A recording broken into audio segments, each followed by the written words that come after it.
Meni je generalno od prve godine i svake godine kasnije što sam gledala tu jako pozitivna atmosfera. Stvarno ti slušaš jako inspirativne ljude iz totalno različitih branši koji su jako strastveni po pitanju toga što rade. Stvarno je jako teško ne ući u tu neku pozitivu. Lijepo mi je vidjeti da se odazvao ovako velik broj sudionika, to me baš veseli i publika je bila jako poticajna, puno su nam pljeskali i to isto godi, baš je bilo inspirirajuće. Atmosfera je fenomenalna koju uvijek i obožavam se vraćati ovdje, stvarno je jedan poseban osjećaj. Svaki put kad dođem naučim nešto i naučim od svakoga ko nastupa.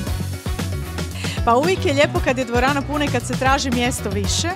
To znači da ste pogodili teme, da ste se već etablirali u 5. godini ste i to znači da zaista ljudi žele doći čuti da vide što je novo svake godine.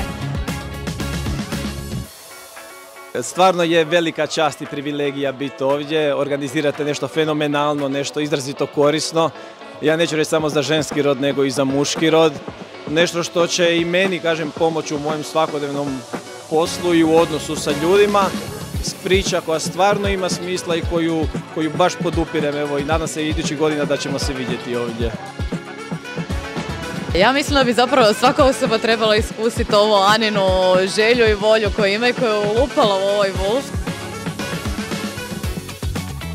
Oduševljen sam, jako mi se sviđa ovaj merch koji ovdje stoji. Uzeo sam si jednu majicu, tako da predobro.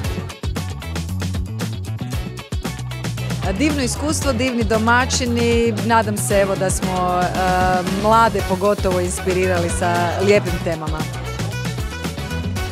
Te konferencije, druženja, sve na Wolfu mi je prekrasno, odlična energija, bilo mi je, kažem, od prve godine mi se svidjela cijela priča. Taman kada si možda nesiguran oko nečeg što bi napravio u životu ili nemaš dovoljno hrabrosti i treba da te neko gurne, samo dođi tu, poslušaj, vjeruj mi, osjećat ćeš se odmah bolje i skupit ćeš sigurno više hrabrosti za nešto što možda još nisi htio probati.